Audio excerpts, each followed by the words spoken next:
Es posible que no haya ciudad, villa o pueblo con una relación tan especial y unida entre un edificio y su población, como su castillo a Castillo de Garcimuñoz.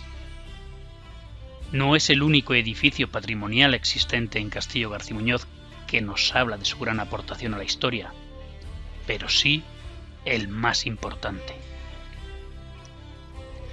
Se denota en el propio nombre de la villa, el castillo, en el gentilicio de sus habitantes, orgullosos castilleros, orgullosos de su castillo, de su pasado, de su historia, de sus piedras. En palabras del propio castillero historiador José María González: mas quien tuvo retuvo, hasta el más humilde de sus habitantes, lleva en su interior el orgullo de quien dominaba, de quien tuvo privilegios, para quien los pueblos circundantes, hoy de más importancia, eran sólo sus dehesas.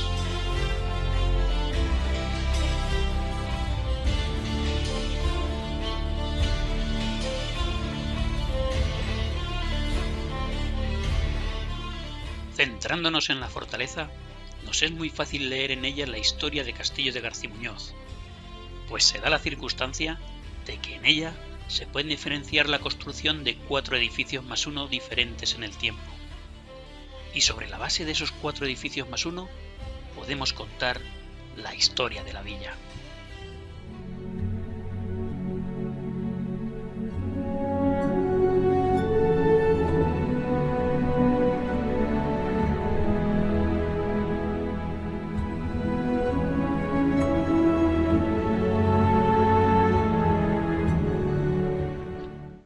Los elementos del edificio más antiguos los encontramos en unos tapiales de construcción calicastrada, que se constituye por capas de barro y cal, propios de la época de dominación musulmana. Por textos musulmanes sabemos que el nombre de la villa sería Al-Borj Jamal, cuya traducción literal sería Castillo Hermoso, nombre donde ya podemos ver y notar la relación especial de la villa con su castillo. Pero la traducción más correcta sería Castillo de los Jamal, o de los Hermosos traducido, refiriéndose a la familia Banu Jamal, señores de la villa. Por textos también musulmanes sabemos que en 1172 ya estaba habitado por cristianos, puesto que, según describen, ese mismo año un ejército almohade reconquistó la villa y pasó a cuchillo a todos sus habitantes. En 1177 es definitivamente reconquistada por los cristianos de la mano de Alfonso VIII y de Garcimuñoz, caballero cuyo nombre tomó la villa como su apellido, hasta nuestros días, 845 años después.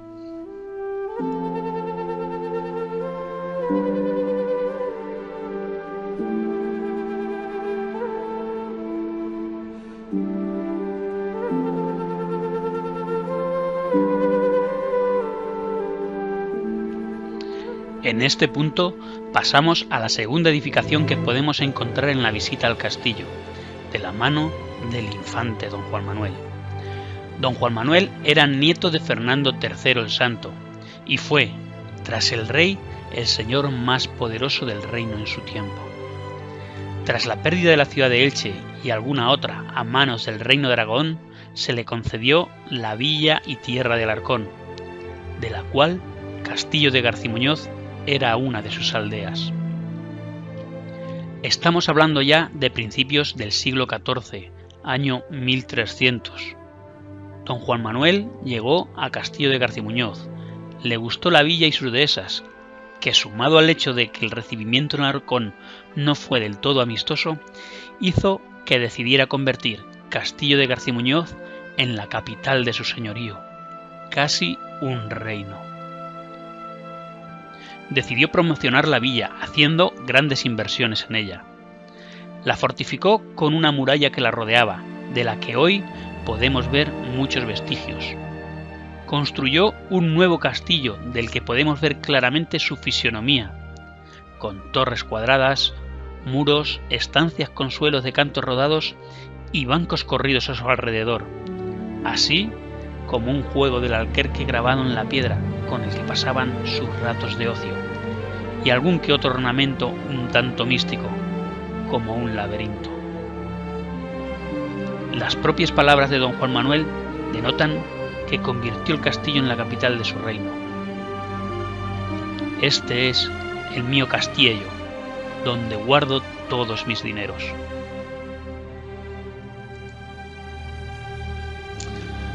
Lo edificó como su nuevo hogar, y como tal en él vivió su familia. Su mujer, la infanta Constanza de Aragón, hija del rey Jaime II de Aragón. Tras los muros del castillo nacieron sus hijos, comenzando por Constanza, que casó con el rey Alfonso XI de Castilla, siendo una niña de 9 años, convirtiéndose así en la primera castillera en ser reina de Castilla, aunque fue repudiada por el rey unos años más tarde, alegando que el matrimonio no se había consumado y encarcelándola en la fortaleza de Toro, lo que desembocó en una guerra entre su padre y el rey, al que tuvo contra las cuerdas debido al gran apoyo aragonés y nazarí con que contaba don Juan Manuel. Así hasta llegar a un acuerdo de paz y la devolución de la niña a su padre. Pocos años después, Constanza desposó por poderes en el propio castillo con el príncipe Pedro de Portugal, lo que demuestra el enorme poder de su padre, que era capaz de poder casar a una niña repudiada por un rey con otro que llegaría a serlo de otro reino. Alfonso XI sitió Castillo de Garcimuñoz para evitar dicha boda y no dejar salir a padre e hija hacia Portugal, pero fue en vano. La vida de Constanza en Portugal fue un martirio, pero le dio tiempo a dar a luz al heredero al trono portugués, antes de morir. Hoy podemos encontrar su túmulo funerario junto al de su hijo, el rey Fernando I de Portugal, en el convento del Carmo de Lisboa.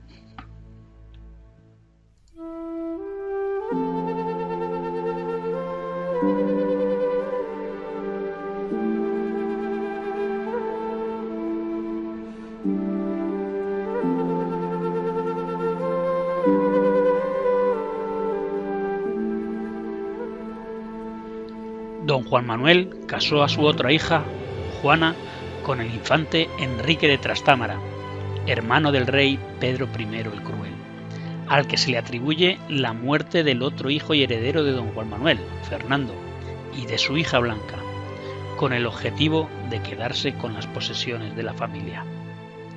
Por temas como este, y como estaba pasando con todos los herederos de Alfonso X, los hermanos entraron en guerra, acabando esta con la muerte de Pedro I a manos de su propio hermano Enrique, que se convirtió en rey, y con él Juana en reina, segunda castillera en convertirse en reina de Castilla. Hoy podemos ver su túmulo funerario en la capilla de los Reyes Nuevos de la Catedral de Toledo.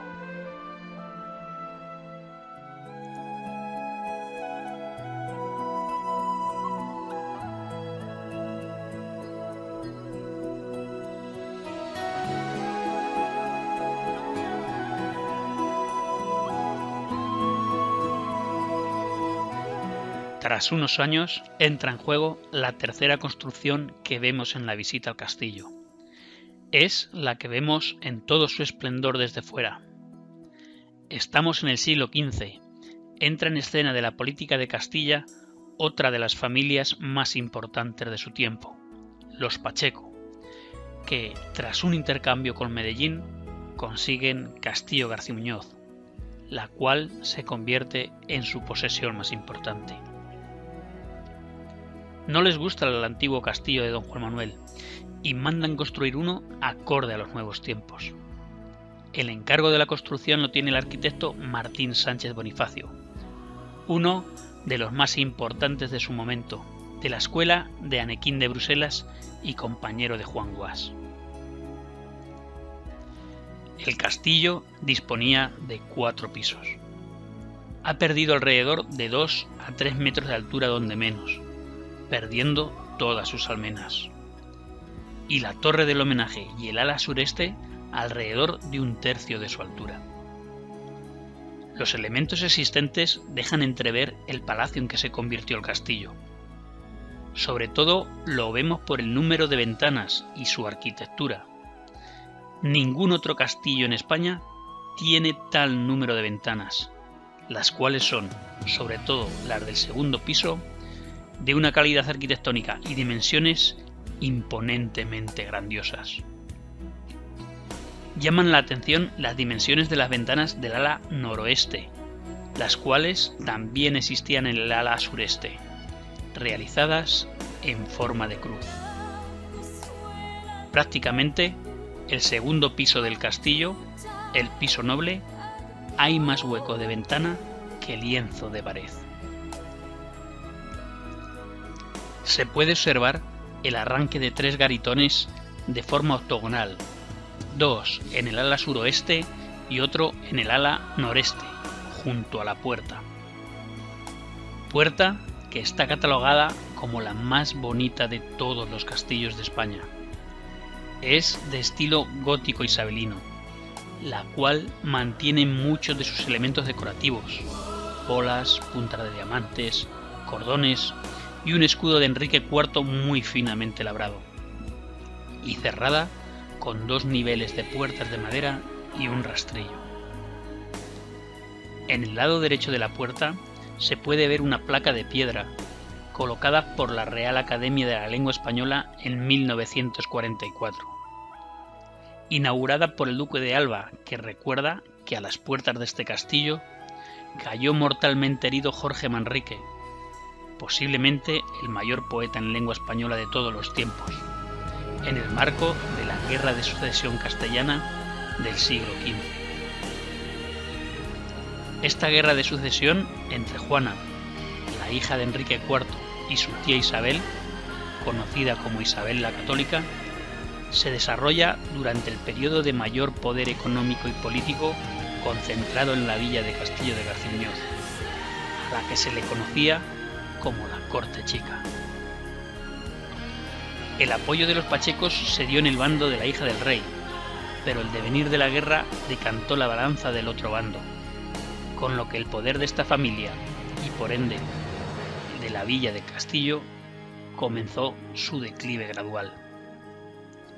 La importancia de la villa en poder económico como en producción de personajes, arte y cultura se mantuvo hasta el siglo XVIII, pero su declive comenzó con el final de esta guerra.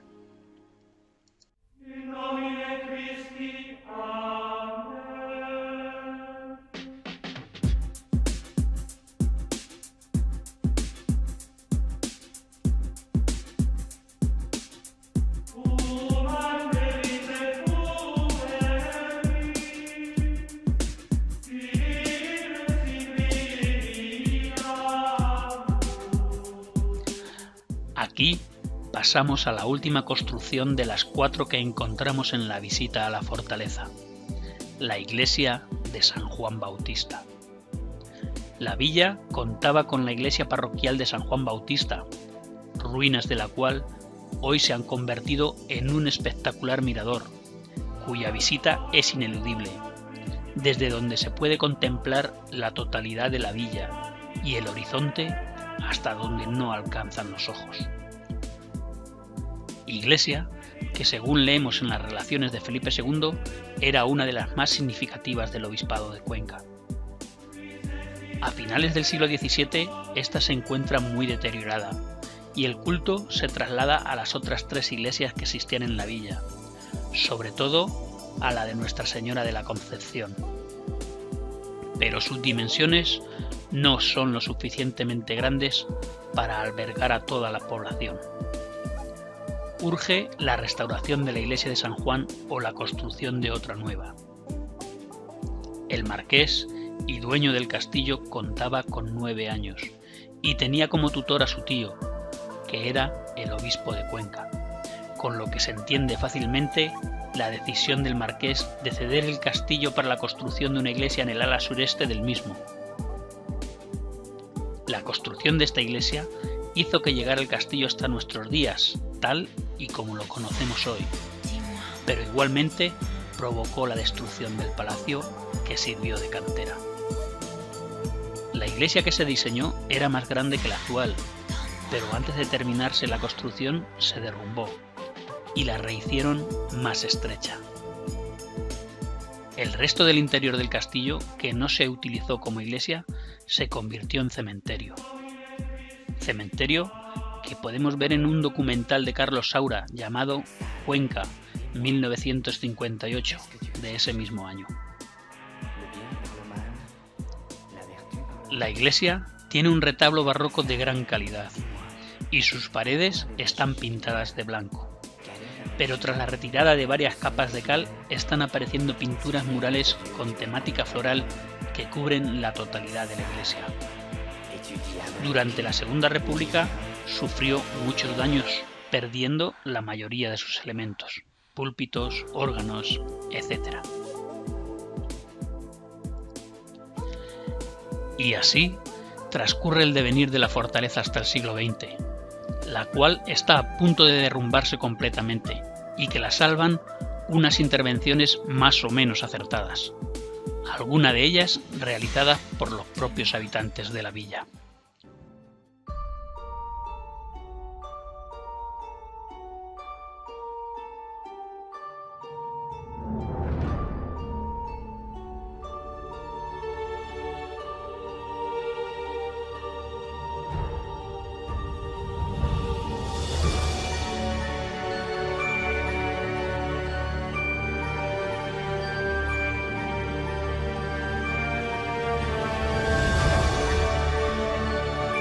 Ya en el siglo XXI, en una de las villas con más peligro de desaparición de la España vaciada, nos encontramos con el Mas I. Este Mas I se refiere a la última intervención realizada en el castillo, de la mano de Izaskun Chinchilla. Hablamos de Mas I, pues esta intervención tiene vida propia aparte del castillo primigenio. Es tal el contraste entre esta intervención y las piedras que la encierran que se puede tratar de otro edificio nuevo en sí. Intervención en que el metal y los colores son su punto referencial.